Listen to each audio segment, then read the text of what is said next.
Hey, welcome to Caching in the Northwest. You know, this is the podcast from the birthplace of geocaching right here in the great Pacific Northwest.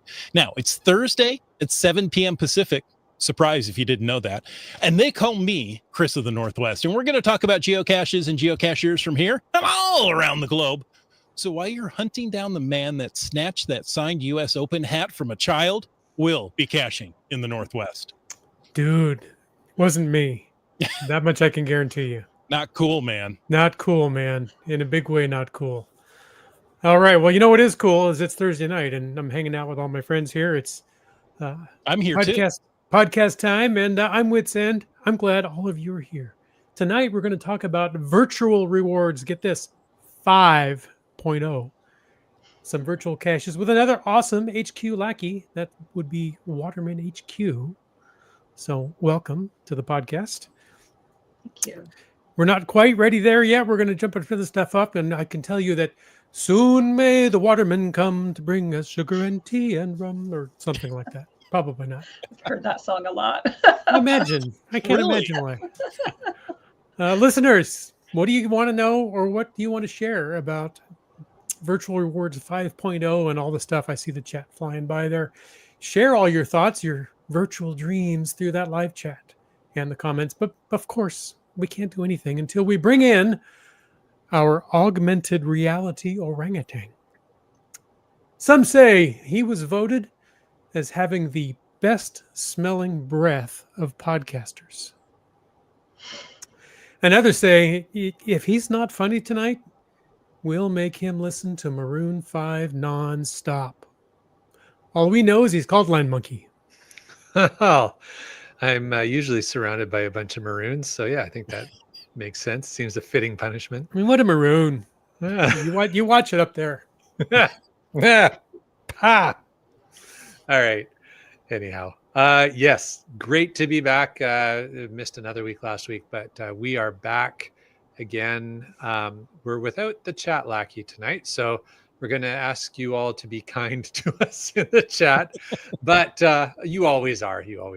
But we'll ask those who have been empowered with a wrench to keep an eagle eye out for any nefarious activities, as you always do, because the chat lackey isn't here to be the punisher. So you guys will. I think it rarely gets to the chat lackey. We've got a very active chat. Yeah, we've got a really great group of people who have been blessed with the admin status there, and it's very helpful. And I just gave another one out. Ooh, wrenches are just being, and you get a wrench, and you get a wrench. So generous with the wrenches. I know, right? All right. Well, I am excited to talk about Virtual Rewards 5.0 with you, Tracy. Thank you for joining us tonight. How's it going so far, Tracy? So far, so good. So far, yeah. So you're like, nah, I'm out of here. Okay. It's early, but yeah. So far, so good. I love it. Fair enough. All right. Clearly been coached by Chris Ronan. Perfect. Okay. Before we get on with any of the rest of that stuff, though, it is time to pay the bills. A quick reminder, we appreciate the support of our patrons who help to keep the podcast coming each and every week. Well, first up, a thanks to Landsharks, one of our corporate Denali level sponsors. Hey, folks, going to give you a heads up. Watch the landsharks.ca website for a new promotion coming soon. Can't tell you anything else, but you'll get a little teaser by the end of this podcast. So again, check them out, landsharkz.ca.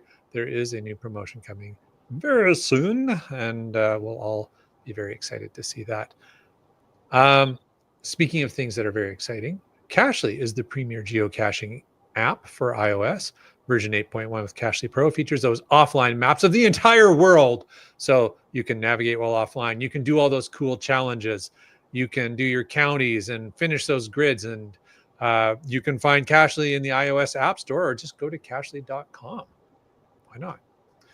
And last but not least, and it's not quite September 13th yet, so this is still a current message for this next sponsor. One more. Well, we got 2 more weeks. If we get 2 more weeks, we'll squeeze 1 more week out of it. Yeah.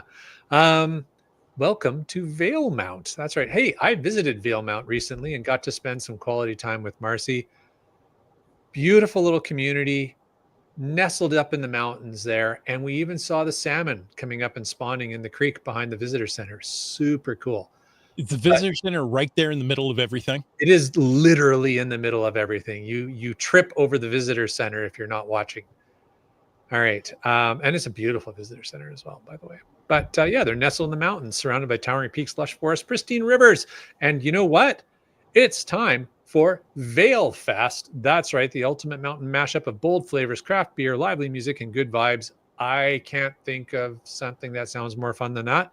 It's featuring live music from Jim. Live Alarm Funk. Whoa, Chris sorry. jumped in on it this time. All right. Sorry, Yeah. Within, I stole that right from you. Sorry. That's fine. I got all excited about the funk. All right. All right. Well, apparently I missed a week and now it's Chris's. Okay. All right. Local eats, BC brews, and hey, as a bonus, it's Bike Fest weekend as well in Valemount. So join us Saturday, September 13th, 2025 at the Canoe Mountain Rodeo Grounds to dance, sip, savor, and send it on the trails. It's the party of the season in the center of everything, Valemount, BC. Tickets are available online. Check out their social medias for all that. So whether it's outdoor thrills or a peaceful retreat, Valemount awaits you. Thank you so much. Before we go any farther, we just looked at the wildfire map and wow, they seem to be everywhere. So our thoughts and prayers go out to anyone who's affected by the wildfires, And to everyone who is working to fight them. Yeah, exactly. There you go. Oh, and side note on this. So I want to put out a public service announcement here.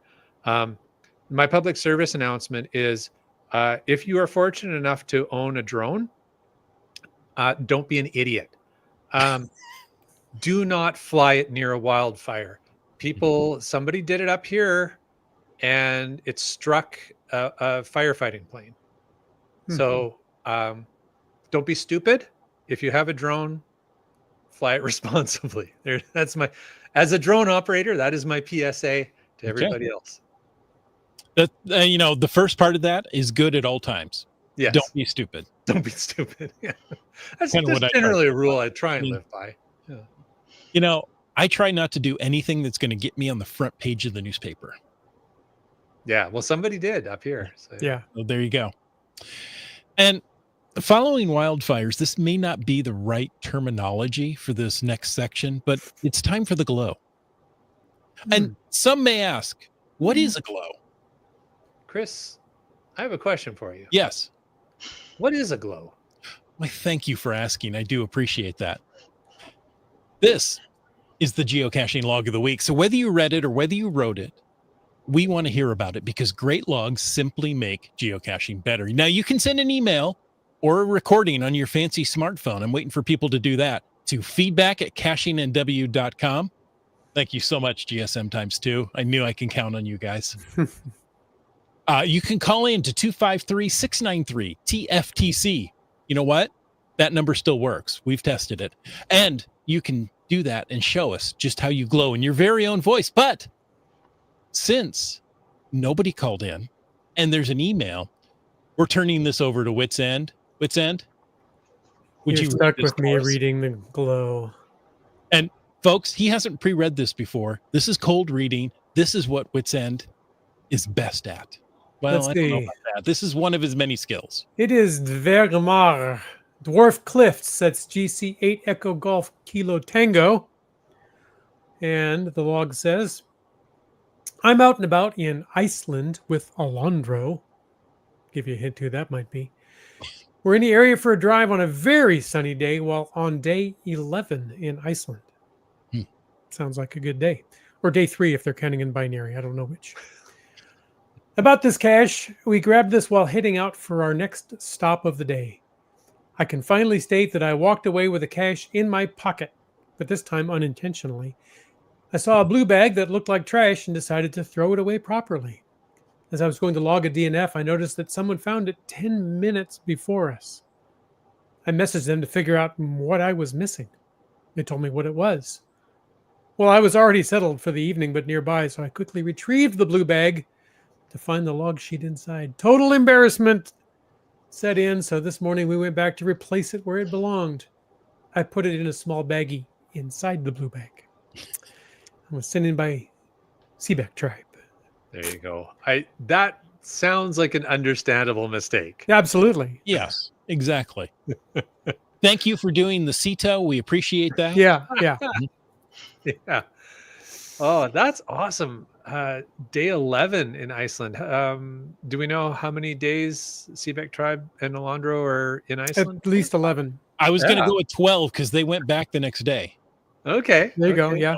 There you go. That's what a fantastic adventure to spend a dozen days exploring Iceland. I don't think I've ever had a dozen days off in a row anywhere. So that does sound amazing. Yeah, for sure.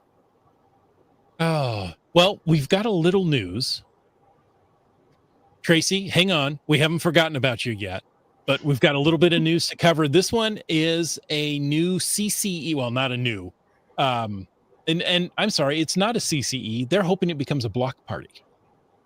It's Cliffside Gathering celebrating 25 years of cache, hosted by that cheeky Brit. Oh, that cheeky Brit. Oh, hey, 15 days total. Wow. Wow. You know, Nice. that's more than 2 weeks. Indeed. I don't know. Maybe they don't count it the same in Iceland. I've never been there. I don't know the culture. There you go. So this event in Pocatello, Idaho is GC Bravo Alpha 0 Bravo 5. And it's probably not on your radar since it isn't a block party yet, but they're building to 300 will attends and they need it by September 15th. Now, from the event listing, we get this kind of information. There'll be all sorts of games, geo races, gadget cache demos, team building challenges, some cache open/sign race, challenge bingo, 30-second best geocaching story contest. I like that one. It's like a glow. We should record those, right? Yeah. And other social trimmings in this lovely cliffside setting. For those of you who are feeling extra brave, there's a rappelling clinic to practice your Terrain 5 skills. Now, this is a Terrain 5 event.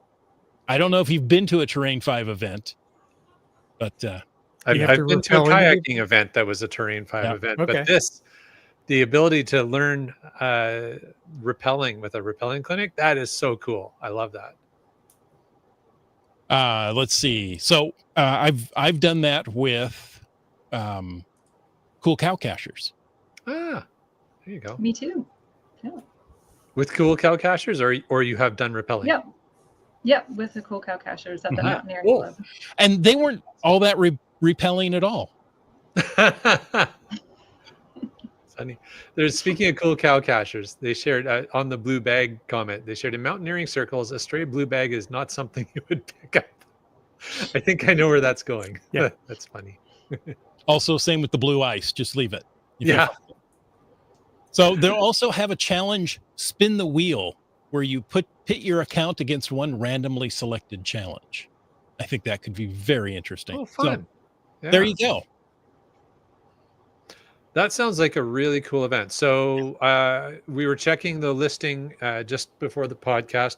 They're just over 100. Mhm. They're 100 and some will attends now, but they're trying to get that status. But they need to hit the number by September 15th. It's not a lot of time. So if you're listening to the podcast, if you think you're going to be anywhere near the Pocatello, Idaho area, which by the way is home, very close to home to Idaho's. Not Idaho's oldest, but it is one of the real oldies. Yeah, there's old, and you're near Craters of the Moon. Oh, which is an amazing spot as well. So yeah, amazing. Now I don't know what Craters of the Moon is going to be like in November, but you know Could be what? very If unique. you're there, swing by. yeah. Yeah. So put this on your calendar. Mhm. But if you're thinking you could make it out there, help them out, see if they can. I mean, it's an audacious goal to Yes. by September 15th hit 300, but it could be done. So That's right. Now I'm curious. We don't have any Idaho natives. Is it Pocatello or Pocatella? I've always said, but Yeah. And I say and I don't know why. That's just the way I pronounce it. Yeah, I agree. I think I've heard it both ways, and I was just curious. It's like Boise or Boise. Right. Idaho, you just don't know how to pronounce their towns. Okay. In other news, Yes. it's we're hearing from CRS 98 Pocatello. There you go. That's how it's spelled. Oh, yes. Then Seaback Tribe says Cheeky Brit is a great guy. Got to meet him last month. Yeah, he hosted an event here in the Tri-Cities. He was working in the area for a couple of weeks and hosted an event place here and got to meet him. Great guy. Railroad is in Idaho. Oh, That's right. There you go. I think Lost Ken is as well. You're right. Yes. Yeah. So we have a few I Idahoans. met none of us on the podcast tonight. None of the hosts are True. Idahoan. Idahoan. Idahoites? I don't. Anyway, more news. this time- Idahoese. Oh, there you go. This time from HQ, from Friday, October 17th to Sunday, October 19th, 2025. In case you're listening to this well into the future, you need to celebrate Adventure Day to earn the Adventure Lab Adventure Day souvenir. That's a mouthful. Complete 5 Adventure Lab locations. They don't all need to be the same adventure. You could pick and choose any way you want, and you'll get that souvenir over that Adventure Day weekend. There you go. That sounds like fun. Another fun way to earn an unexpected souvenir. I don't know that there's ever been a souvenir I think specific. there's to been an Adventure Lab. Adventure Day souvenir in the past. Gracie, do you know? Is that something new? I don't think so. I think that is something new. Yeah. There you go. Fun. All Okay, right. I gotta go back to Idaho names. And Washington doesn't have strange names to pronounce, like Squim or Ponderay. Yeah. Which, if you read Fair. those names, Fair. that's not how they're. Yeah, Even Puyallup. Puyallup, yeah. Yeah. Well, and if you ask anybody that's not from the area to spell Coeur d'Alene, good luck. Yeah, Yeah. Exactly. I believe it's French for Heart of the Valley. Yes. There People you go. at Worcester say, "Hold my beer." Yeah, exactly. Okay. Don't even get me started on the north New England and Northeast area with Lake Winnipesaukee and all these things like that. Fun names. Half the letters you don't pronounce. How are you supposed to know what that sounds like? Exactly. All right. Well, we got one more news story before we can jump into things here with Tracy, and we want to give you guys a heads up that there is a contest coming. It officially starts next week with next week's episode. But listen into this podcast for some pre-contest pro Warm-ups? tips. I don't know what to call it. But, There you go. Yeah. but just stay tuned. But we'll give you a quick rundown. It is the Glow Like a Pirate contest. So everybody knows, well, maybe not everybody knows, but September, mid-September, we have the Talk Like a Pirate Day is coming up, and that's always a lot of fun.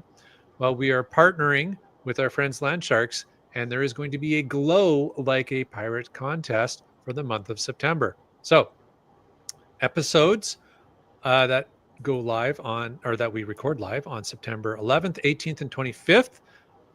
Somewhere in that episode, we're going to sneak in a secret pirate phrase. So you got to listen for it. You got to be able to pick that up. And then what you need to do is submit a glow as soon as you can after you hear those words, the next cache you find. Insert that phrase into your glow and then submit the glow for us to read like pirates on the podcast. Jim says, thanks a lot.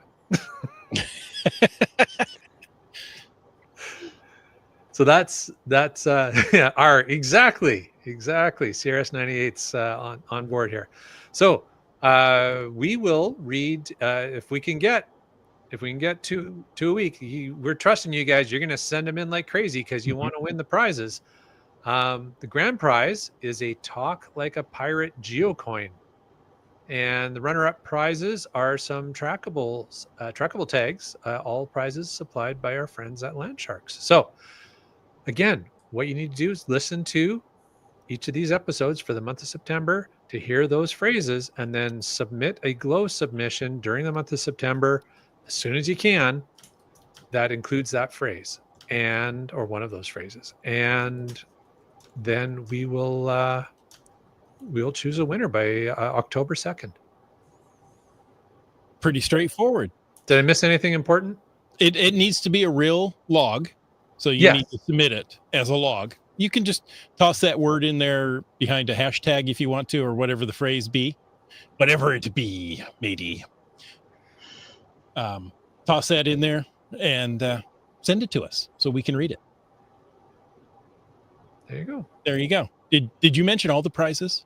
The pirate So there's a geocoin, and then we're going to have some random trackables provided by Landsharks, and and of course we'll give you credit for your glow if we read it live on the podcast. So as we always do, but we'll give you credit like a pirate. Arr. All right. Okay. So with that said, hopefully everybody's excited for that contest coming up. It is time to get even more excited because we are welcoming you officially to the podcast now, Tracy. Thank you for your patience with us as we She's go. like, man, I'm glad I arrived half an hour ago.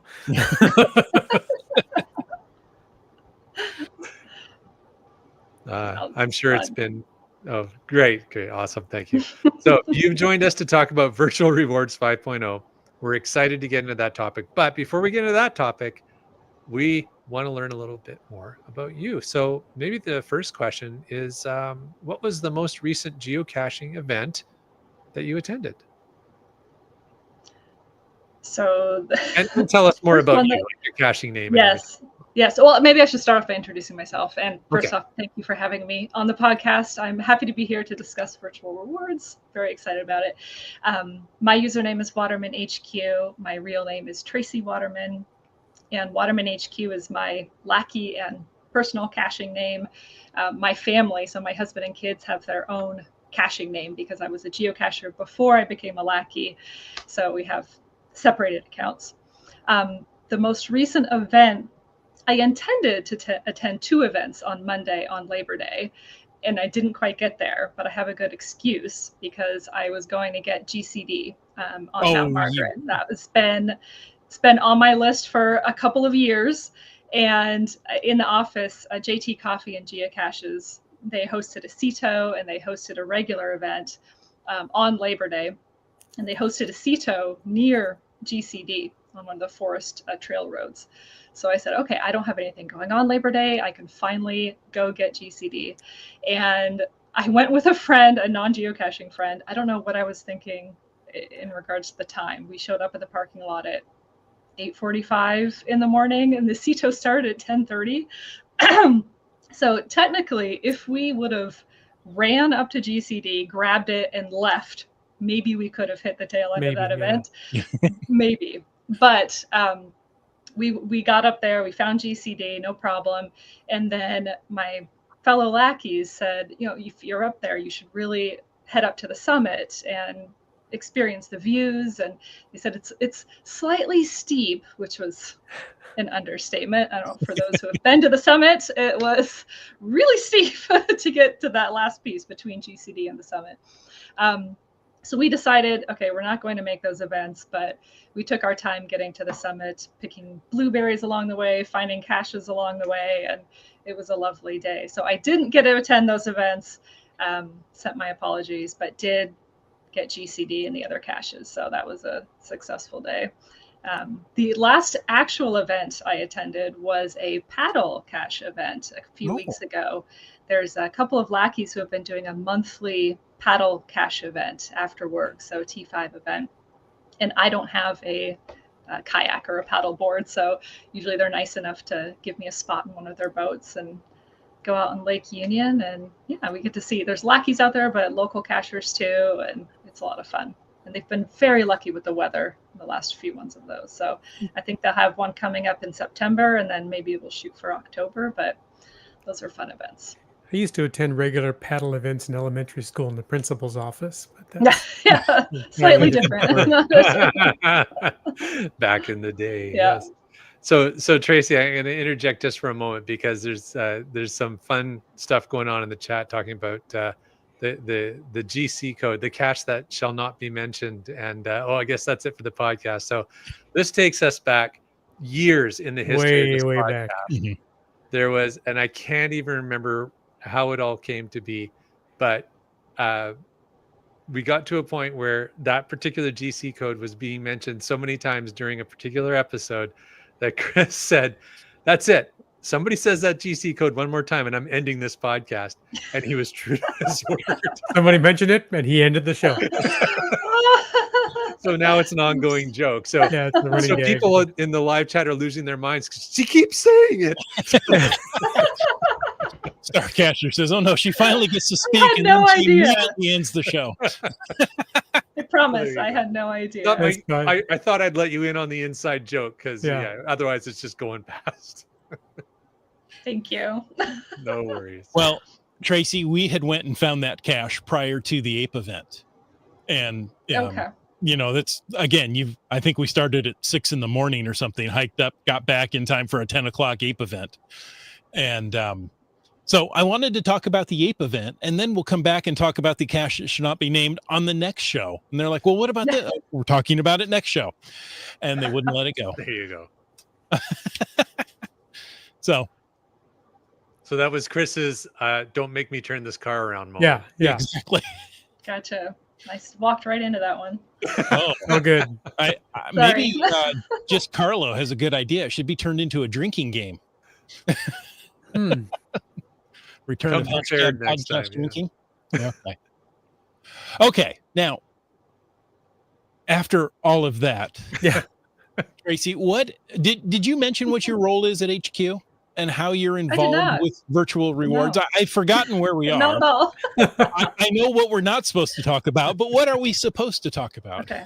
Yes. Won't talk about that. I did mention my username, Waterman HQ, my real name, how I discovered geocaching. I became a lackey in 2021. And actually, my 4-year anniversary is on Monday. And at Oh. HQ, we call those lackyversaries.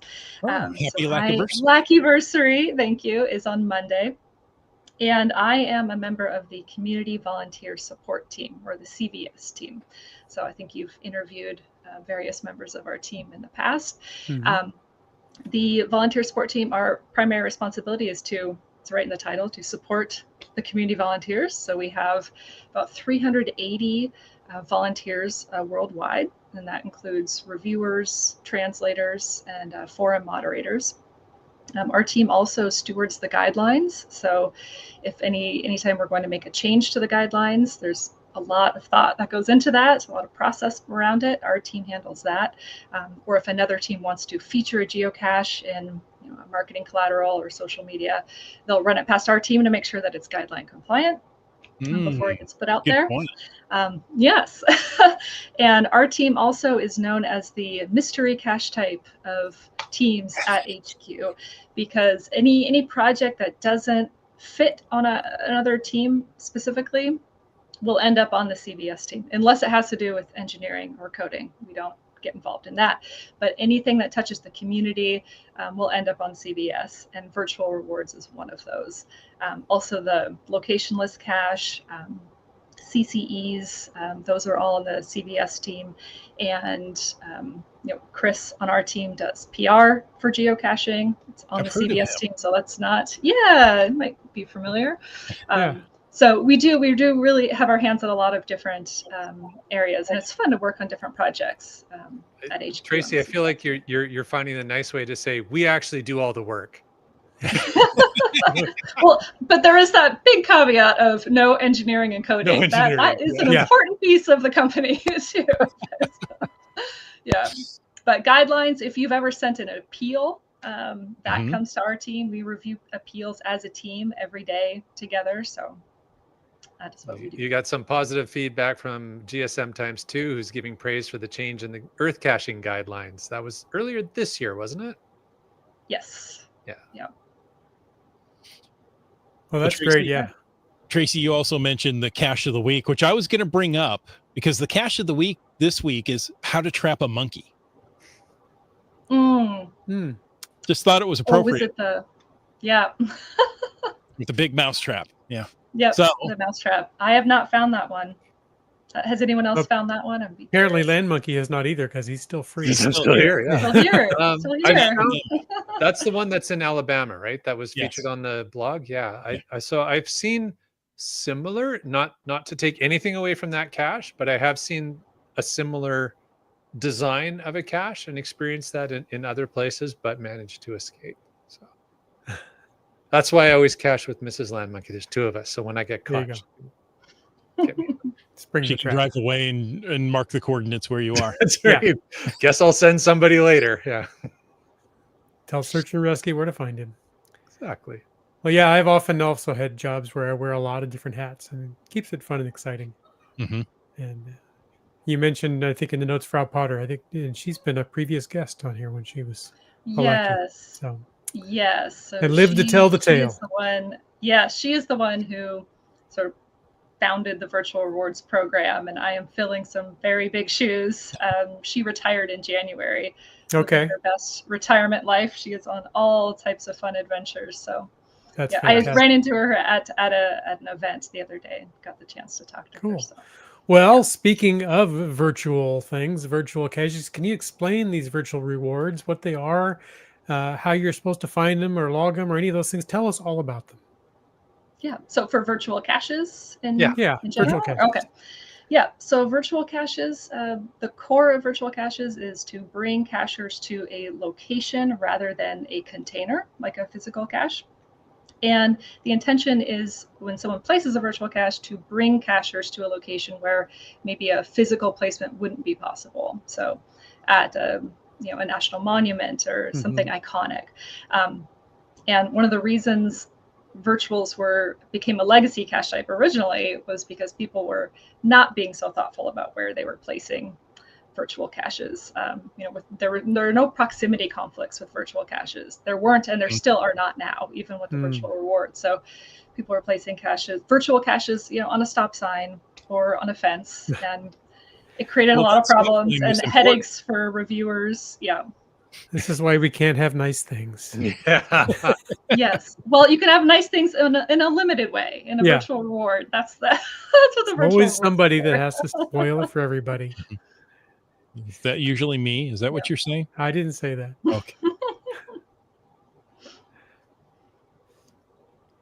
Did I So are answer there a your lot of them question? still Sorry. around? Or, yeah. So jumping, I didn't know, Tracy, if you're going to tell us, because I saw you had some stats about virtual I caches. do have some fun stats. Yeah. Let me pull up We my all love- stats. we here. love And stats. these stats are courtesy of Mountain Bike John Stanley, who was Of course they are. pull these for me. And yeah, he has been great to work with. He just knows all this right off the these top of fun his head, stats. doesn't he? Yeah. He doesn't. He doesn't it- need a database. He I make is a the request, database. and the data is just there. Yeah. Now I need to let me find the stats. Fun stats. Here we are. So there are currently, as of today, 17,490 active virtual caches on the map, which sounds like a lot, but that represents 0.53, so just over 0.5% of all active virtual caches worldwide. Wow. So it is still a rare cache type. So by Yeah. comparison, there are about 45,000 Earth caches, 17,490 virtual caches. Wow. So some when we made the announcement of Virtual 5.0, there were a couple comments. Oh, there's already so many virtuals out there. Why are we doing this again? But they're not. It's still a rare cache type, and there's still plenty of people that want the opportunity to place one. And yet So I think I have that's more why we're virtual doing it. finds than Earth cache finds. Maybe. Not sure. I definitely have more virtuals than Earth cache finds, but that's a personal preference, probably. So if somebody's listening and they're new to geocaching, since there's no logbook, there's no physical thing there, how does somebody submit a found log for that virtual cache? Yes, good question. So there is no physical logbook for a virtual cache. Instead of a logbook, there are logging requirements. So those logging requirements are set by the CO, and the purpose of the logging requirement is to prove that you were at the location. So you're not sitting at home logging the virtual cache. Typically, the CO will ask for you to take a picture of yourself or a personal item in front of a location, or they can ask you to send them a message with information that can only be found at the site. Because I work on CVS, I see some of the more creative caches logging requirements that people try and do. Yeah. So it's that is one thing I would recommend if you do get a virtual reward. Just keep the login requirements simple. It's to prove that you were at the location, not proof that you were there wearing a blue shirt, standing on one foot, but people do get creative. So there are a variety of login requirements, but that is what you will have to do instead of signing a physical logbook. Great. Yeah, good question, Jim. I think Mhm. we sometimes get into a habit of just assuming everybody has been Right? geocaching Yeah. as long as we have. So thank you for that, Tracy. It's always good to make sure that new listeners and new players who maybe haven't tried a virtual cache Yeah. before have an idea of what it is. Because I know when we first started playing the game, it was, obviously going after traditional caches, and anything that wasn't a traditional cache, it was tricky to kind of figure out what do you what do you do. Yeah. Mhm. So yeah, that's really handy. Speaking of the history of the game, we're curious about how virtual geocaching kind of got to this point where we now have rewards. Um, and so maybe if you could give us a bit of history around them, and how long have they been around before they became a legacy cache type? Yeah, so virtual caches have been part of the game since 2000, when geocaching started, and they became a legacy cache type in 2005. So there were 5 years where it was really the Wild West. Anyone could place a virtual cache with no proximity conflict wherever they wanted, and that did create some problems. So I alluded to before, people hiding them in not the greatest locations, not to provide the best experience, but also they were placing them in places that were not accessible to the public. So there was one I saw that was at a monastery on top of a mountain in China, which you could get to, but you had to hire a specific tour company to get to the top of the mountain. Like, okay, well, that would never be publishable today. Geocaches are supposed to be accessible to everyone, or they would be placed. There are still 2 legacy virtual caches in Disneyland that I have found, but they're from 2001, 2002, and those would not be publishable today. It's I very found a few expensive down there too. to go to Disney. And actually, fun fact, in Disneyland, there's also an earth cache that is a petrified tree that Walt Disney brought to the park. And my kids were not very excited about finding that. I was excited about finding it. I said, kids, come look at the petrified tree. So I was happy to log Nice that rock, and have an Mom. earth cache logged. Yeah. But you know what? There was no line. There's no line to see the petrified tree. That's right. Or looking for something to do and you don't want to wait in line. Geocaching as your tour guide. Yes. That's right. Exactly. But anyway, to answer your question, so virtual caches started in 2000. We said no more legacy in 2005, and then there were no virtual caches published for 12 years until the first round of virtual awards, which was in 2017. And that's when Frau Potter brought this idea to life and brought back virtual caches in a limited way. And figure if we bring them back in a limited way, people have one chance to create a virtual cache. They're going to be more thoughtful about how they put it out, which is what we've seen happen on the map. And we've seen some really fantastic caches come out of that. So right now we're starting virtual awards 5.0.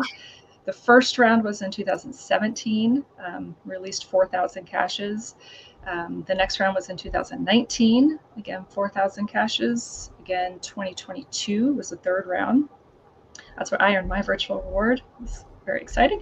The fourth round was in 2024, and then this round will be 2026. They'll be released on February 3rd of 2026. So that has been the trajectory so far of the virtual reward program. Wow. That's incredible. So what prompted Frau Potter to bring these back? Was it just so many people at events saying, please bring virtuals back, please, we want them? Pretty much. Yep. So on the Frau Potter, she was the director of the community team.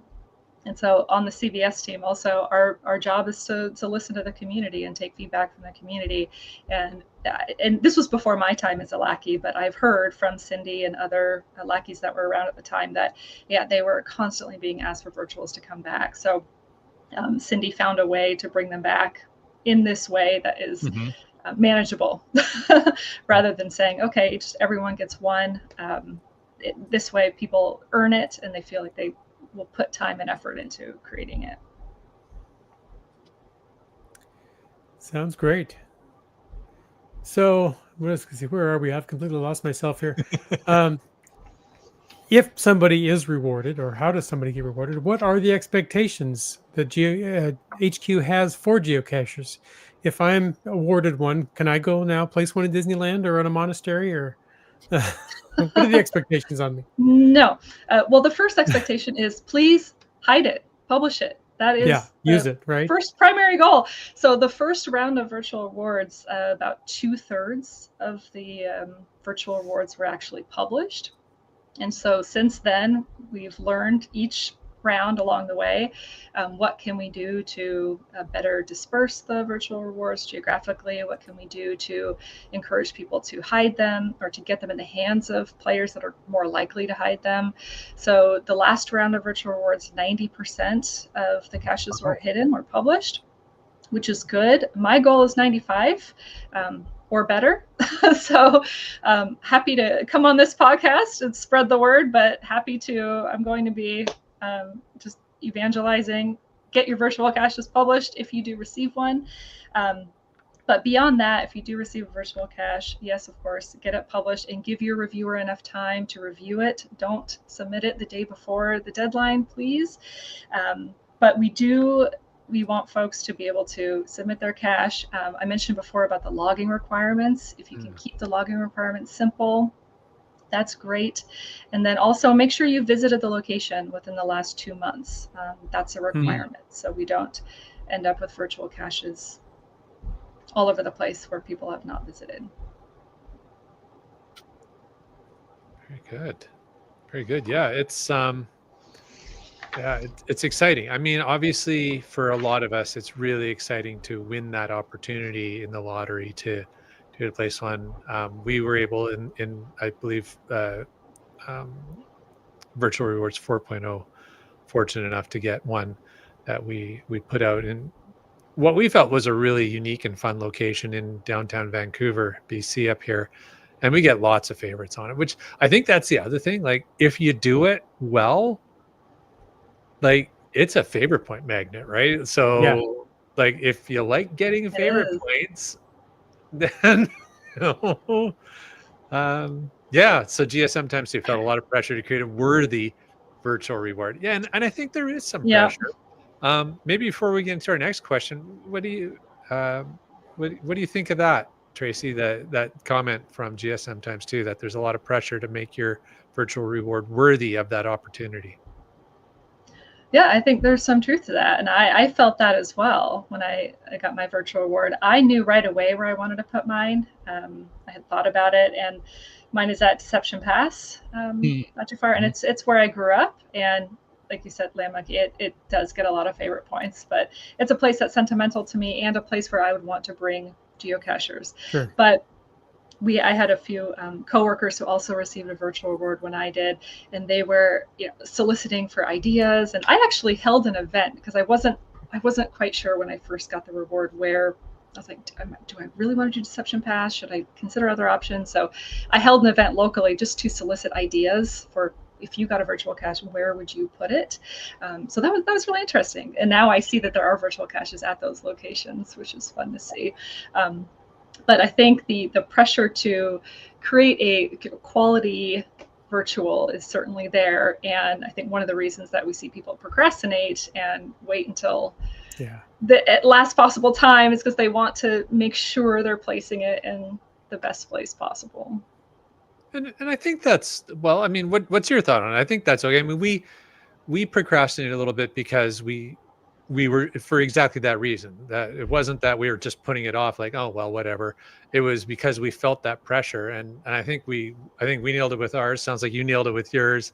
I know Scott feels he nailed it with his, which is great. I look forward to finding that sometime. I see in our chat, we've got lots of folks sharing where they've placed their virtual rewards, which is fantastic. Oh, there you go. And CRS98 loves yours at Deception Pass there, Tracy. But yeah, I think a lot of that goes into what. Here, let me personalize this even more for you, Tracy.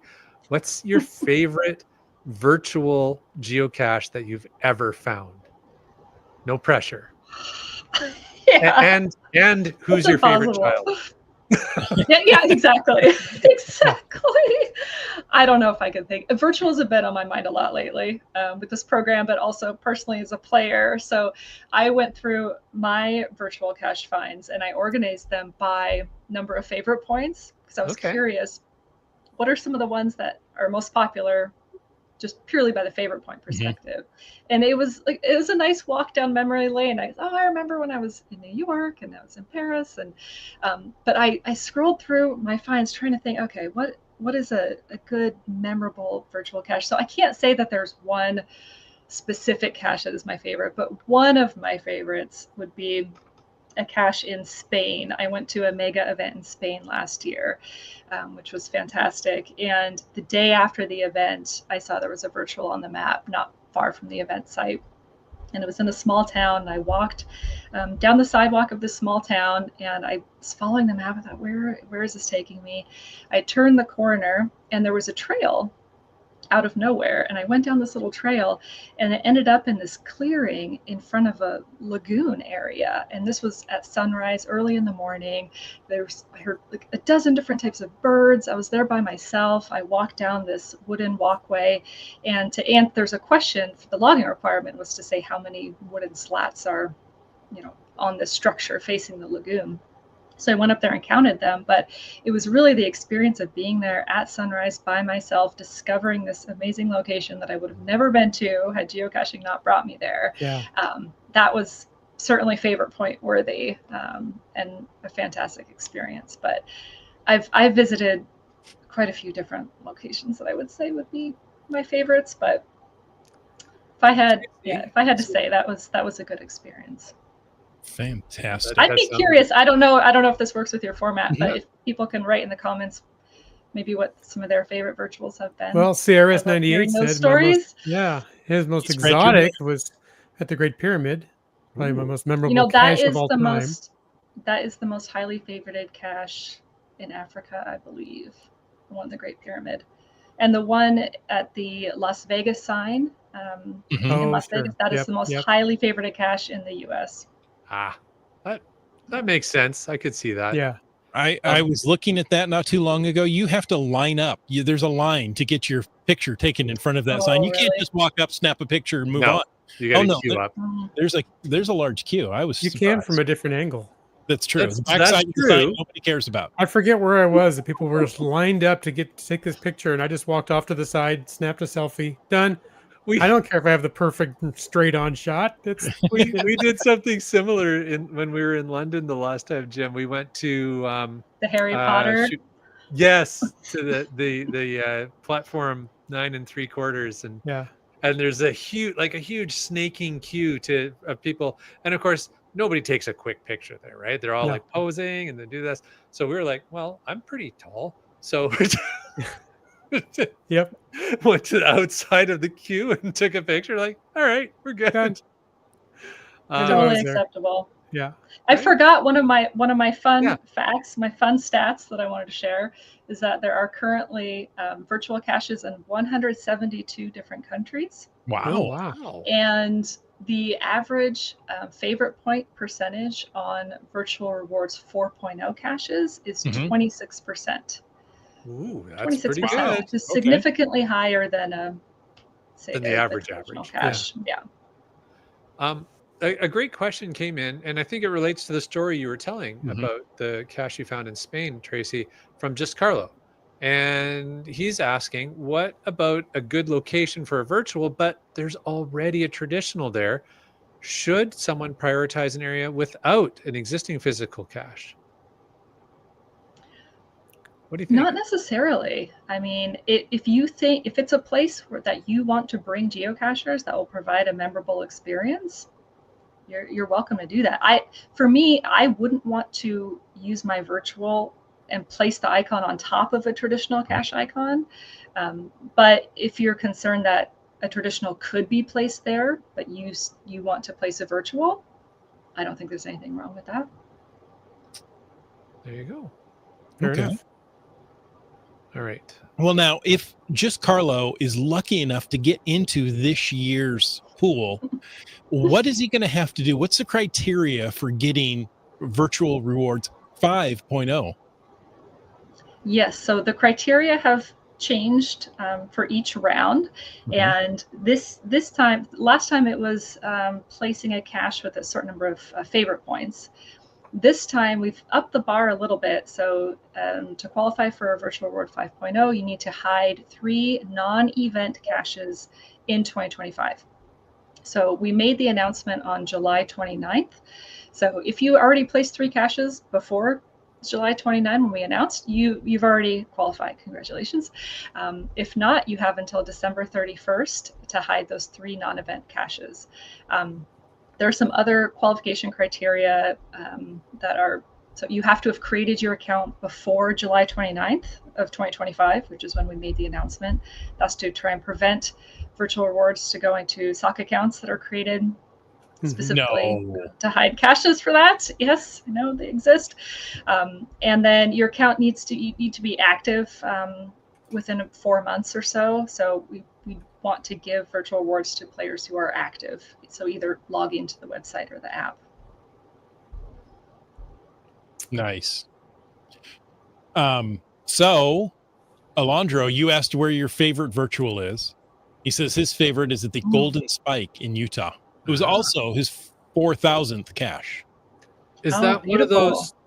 Yeah, it is wonderful. Is that one of those locations where it's like a railway was completed? Is that why it's Golden Spike? 2 railways, yeah. The railway from the east met the railway from the west. Right.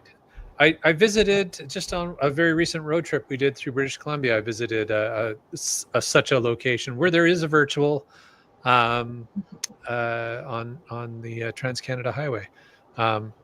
Off the Trans-Canada Highway is where the rail line that parallels it. So there was a Golden Spike location there that was really interesting. And just in case you're wondering, it's not really gold anymore. They've taken that out. Yes, it was the Transcontinental Railroad, which always reminds me of the old Mad Magazine cartoon that the rails can be like this. But anyway. Well, here's one more. Wits End. Do you want to read CRS 98? Oh, yes. He says the virtual reward that I found with the most favorite points, because he's also the one that has found the Great Pyramid. But he found the one at the Sagrada Familia in Spain. It's just shy of 900 favorite points at the moment. Wow. So that's a very popular one. I found that one last year as well. And supposedly they're going to complete the Sagrada Familia next year. They keep working on it for a while, but that would be quite it's a beautiful, beautiful place. It is. I think it's at the point where they just shouldn't complete it now. Right? Just keep stretching it out. Yeah. It's kind of a thing TBD. now. Yeah, TBD. Subway Mark has also found the Golden Spike virtual. Of course he would have. Of course he would have. Yes. It's railroad related. I think one of the most highly favored ones I found in the U.S. was the Arch, St. Louis Arch. Yes, I found that one too. That's an old one. I think that's a 2002 virtual. Somebody said earlier that there are only 2 left from the year 2000. Mm-hmm. I think CRS 98 said that. There you go. Yep. There are only 2 virtuals left from 2000. Lane Cove in Australia and Rift Valley in Kenya. Wow. Yes. That takes a little traveling to get to those 2. And if you're curious, BC Rockcrawler also says that there are presently 167 legacies in Canada, 30 in BC, and 20 of those are on Vancouver Island. One of them very near him. So. And one of those are nearby. It sounds like. There you go. Love the research department doing their work. Been great. I was gonna say, wow. Yes. Oh, Craigalackie train station is the one I was talking about here in Canada. Whoops. Here you go. Thank you, Kitty Quest. It's the Canadian version of the Golden Spike. Yes. Okay. It's not far from Revelstoke, if I remember correctly. Not that that means anything to somebody outside of British Columbia. Wow. A lot of people know about these last spikes. Yeah. Right? The CPR's last spike in British Columbia was a conventional iron spike, identical to many others used in the construction of the line. Just in case you were wondering. Some railroad history here. Yeah. Right. Lots of great insight and history in our chat always. Yeah. Yeah. Let's see. It's getting to be the top of the hour here, but I don't want to just wrap it up quite yet. Mm-hmm. One thing we're wondering is what kind of questions do geocachers routinely ask HQ about virtual rewards? We're getting late enough in the show that I want to ask you, what were you hoping we asked you that we didn't ask you that you'd like to share with us? What should we have asked you? Is there some important message that you'd like to make sure gets out before our podcast is over? For virtual rewards, I want to make sure that you qualify. So by December 31st, hide 3 non-event caches. It's very important. And the whole purpose of virtual rewards is to reward geocache hiders. So I want to thank the hiders for putting those caches on the map. Without the hiders, we would not have a game. So that's one of the aspects of virtual rewards I really love. And that's why I like working on this project, is because we get to celebrate the hiders. So that is the one takeaway I'd say. Beyond make sure and qualify, I want to thank the hiders for hiding those caches. And I'm excited to see what comes out of it and where people are going to place these virtuals. Maybe a last question from me, Tracy, on this topic is, and just following on to you saying you're excited to see where people hide these. Once this is done, once these are awarded, so beginning of next year, 2026, will you, as part of your role here around the virtual rewards, will you be sort of monitoring where they're popping up and how they're performing, etc.? Yeah. So I'll be working with John Stanley and running the data and the stats on when they're released. We'll probably do a month by month of, okay, this month, how many are published? What percentage out of favorite points are they getting? Where geographically are they spread? Because I look at those stats from the previous rounds to determine what the geographic algorithm is going to look like for this round. Because what we don't want is for 1,000 new virtual caches in Germany alone. Right. Which has happened in the past. So like I said, we've learned from the previous rounds, and we're never going to get it perfect. Not everyone is going to be happy. But we're hoping that, we're going to do our best to get them geographically dispersed as best as possible. And we will be monitoring. I will be monitoring how it goes throughout the year. Yeah.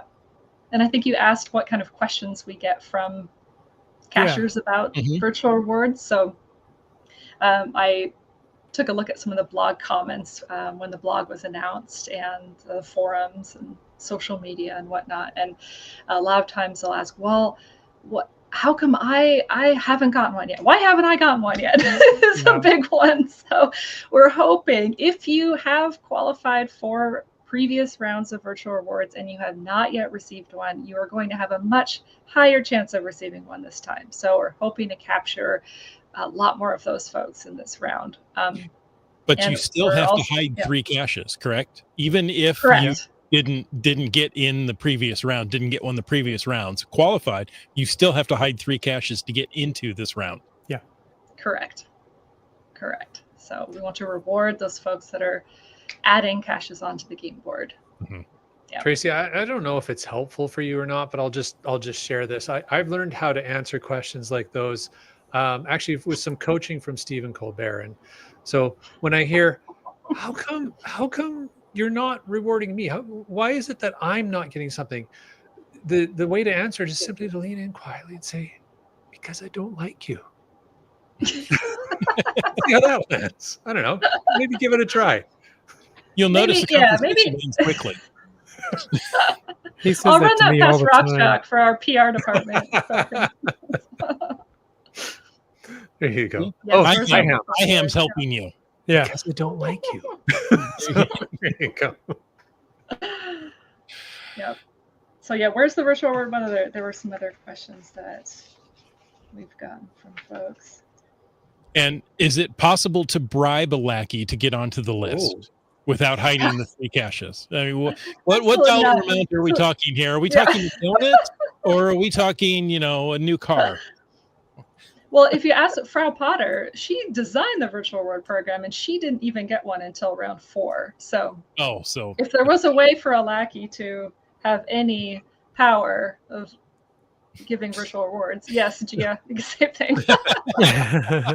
Well, let me suggest this as a starting point. If you would, like to think of ideas of ways that you can bribe a lackey, maybe start by giving them a personalized path tag or trackable. Don't That's a treat starting them like a point vending anyway. machine. Hey, where's my tag? Do you still have a tag? I want one of your tags. Yeah. And then that's okay to answer, I don't like you. I love giving out my tags if I'm at an event. Right. If I meet any of you in person, I will give you a tag, and it has the Deception Pass bridge on it. Oh, nice. Nice. Yeah. Nice. I have been next to lackeys talking to them at events, and people come up and are, physically pushing on them. Do you have a tag? Do you have a tag? Like, calm down. These are real people. Why don't you introduce yourself and have a conversation? Yeah. I have Sorry, a funny story about that. If we have just a second, and it's actually please. 8 o'clock already. But so I just attended a mega event in London, in Bristol, England, and I brought 300 lackey tags with me, and I'm so proud of myself because I gave exactly 300 lackey tags away. I mean, it was perfect planning. But at the event, I was introduced to a gentleman who was appointed my handler. So he took me around the event, and he was like my security guard. And if I said I had to go to the bathroom, he would cordon me off and show me where everything was. And he said that particular mega event, they didn't apply to get the Signal mascot costume early enough. So the Signal mascot, that Signal's schedule also lives on the CBS team, another random thing that our team does. And Signal has a very busy schedule, especially this year with all of the block parties and megas all over the world. And so this event, they didn't get the mascot this time. And this person, in every previous iteration of this event, was Signal's handler. So in the absence of Signal, he was assigned to be my handler. And it was so great. He followed me everywhere, brought me water. If too many people were talking to me, he would just tell them to back off, and it was great. So yeah, we were just making a joke that he was the lackey handler. So Nice. That was a unique situation. We don't all get a handler. I think you ought to. I think that should be a requirement now. Let's up the It was bar. nice. I did feel like VIP. It was VIP treatment for sure. Yeah. Justifiably so. I love it. Tracy, thank you so much for joining us this evening. We have Thank you for really having me. appreciated I it. really appreciate it. This was a great time. Awesome. And folks, thank you for tuning in to this episode. We hoped you enjoyed it here on Caching in the Northwest. Indeed. And as well as thanking Tracy, who has been a wonderful guest. And I love the fact that you came armed with so many awesome stories and stats. That just makes it an even more fun conversation. So thank you for that, Tracy. We also want to thank our Denali level sponsors. I couldn't remember the word. Our Denali level sponsors. That would be Landsharks and Cashly and Tourism Valemount. LANDSHARKZ.ca is the outdoor adventure and geocaching store. Check them out online. They're shipping those online orders daily. Cashly, well, that's the geocaching app for iOS. Download that on your smartphone, as long as it's an Apple phone, today. And whether you're seeking outdoor thrills or just a peaceful retreat, Valemount awaits all of us.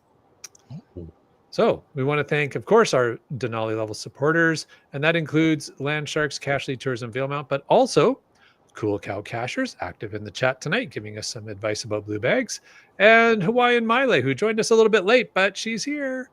Folks, if you want to know more about supporting this show and having your name mangled shortly, well, why don't you head on over and click the Patreon link in the cachingandw.com website. That's right. I'll kick off the mangling with B Pendragon, And I'll continue with Ackerdoc. Subway Mark. LG 9000, Gas Station Tuna. You Talks to Rocks. UDAC, Genies. Alan. Gundark 2000, JT Coffee. Antaeus. Railroad, Mountain Bike. Devour, just finding our way. Wet Coaster, Geo Karen. Skyhawker.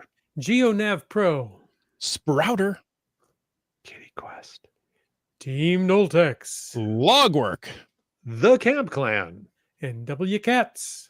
Limax. I started with the wrong letter. Limax. Nalimax. Kid Vegas 19. Good mangling, Chris. Good Thank job. We mangle. Geocaches. Just Carlo. GeoBirder. BC Rock Crawler. Seebeck Tribe. Just back from Iceland, along with Seaback Tribe, Yeah. Alondro. Terrible Teas. CRS 98. Full of good facts. Indeed. Doramore. Trexer. Korsgat. Lost Ken. Flagman. Butterfly Girl. Caching Cants. J Car. Keats 94. GSM ×2. Peach of Washington. Green words. Minerve. Thank you to all of our patrons, and thank you again, Tracy, for joining us. If somebody would want to reach out and get in touch with you directly, do you have a preferred method for that? Oh, I think you're muted there. Yep. There Sorry we go. about that. There you go. Probably the message center, Waterman HQ, or contact at Geocaching HQ, and you can mention my name, Tracy Waterman, Waterman HQ. Happy to field any questions. Sounds great. You pretty much get all the questions anyway, right? Coming through HQ. Yeah. Well, folks, thank you for taking the time to listen to this episode of Caching in the Northwest. Your support helps keep quality shows coming. So if you like the show, please click the Patreon link somewhere on the CachingNW.com website. It's kind of like a scavenger hunt. Better yet, share your ideas for things we can talk about. And if you like the vibe, please subscribe wherever you get your podcast and leave us a review. If you were in a restaurant, you would tip. If you were in a live audience, you would clap. But since you're on a podcast, leave us a free, fast, fabulous, fantastic 5-star review. You can also call into 253-693-TFTC. Leave us a comment, ask us a question, or send us to Davy Jones' locker any time of the day or night. And of course, you can email us at feedback@cachingnw.com. Join us every Thursday night at 7 p.m. Pacific for a live show and chat. The show is produced by Chris Umfenauer, Jim Paulwitz, Jay Kennedy, and Brian Lang. It's licensed under a Creative Commons Attribution 3.0 license, copyright 2025 by Chris Umfenauer. And folks, I ask you to stay tuned for The After Show. Whew. We only have a few things for the after show. I was going to say, before we jump in too far, I was going to tell Tracy I don't have any control over Signal's calendar, but I do have the tracker pup handy. Oh, Here, yes. how come Signal's not coming up for me? Oh, Signal well, should be because Tracy controls his calendar. and Oh, you they're don't. Signal. Yeah. You don't get him tonight, Chris. Oh. There he is. Bummer. Okay. Yes, but the tracker pup does come visit from time to time. Go away now. Good puppy. Yeah, boy. We have gotten requests for a tracker costume. Oh, I bet. Yeah. So, he would be a good boy. Yes, he's a good boy. We'll see. So there is an event that Seabeck Tribe is talking about. Apparently tomorrow, if you've Yeah. never done Ring of Fire. There you go. I GC haven't Bravo done that Bravo one. Echo That is X-ray on the 8. list. It is Sorry. an excellent cache. Yes, it is. Sorry, Jim. Say the GC code again. Sorry. Oh, GC Bravo Bravo Echo X-ray 8. Yeah, I've heard your guys' stories on previous podcasts and when we've been together and out Yeah. talking about stuff. It's and it memorable. sounds like amazing. So there you go. Yes, if you haven't done Ring of Fire, well, if you're listening to this podcast after it's posted on Saturday, the event already happened. Yeah. But if you've got time, swing on down that way. There you go. Let's see. Oh, Yeah. I read this one and I'm like, wait, where is he going? I missed. I'm going hiking with my daughter on Saturday. Should be finding 2 virtuals and 2 earth caches up near Mount Baker. Have a great time. If you can see anything, Yeah. Good the point. smoke's pretty bad. Yeah, but time with your daughter is worth it no matter what. Yeah, Exactly. For sure. And that makes answering the earth caches so much easier. Right? I don't Tell know. me what you Great. It was great. No, we did that hike. Well, not that hike. I'm not sure exactly which hike they're going to do, but last year maybe, yeah, on International Earth Cache weekend, we went down with friends and spent some time hiking around the Mount Baker National Forest and some of the trails there. and just have some beautiful photos. It's just what a wonderful, wonderful place to visit.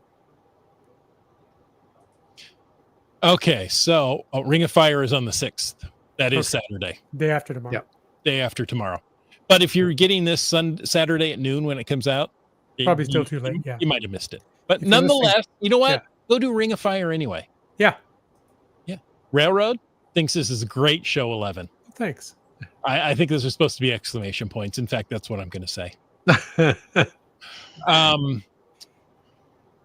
Okay, so we talked a little bit about Earth caches.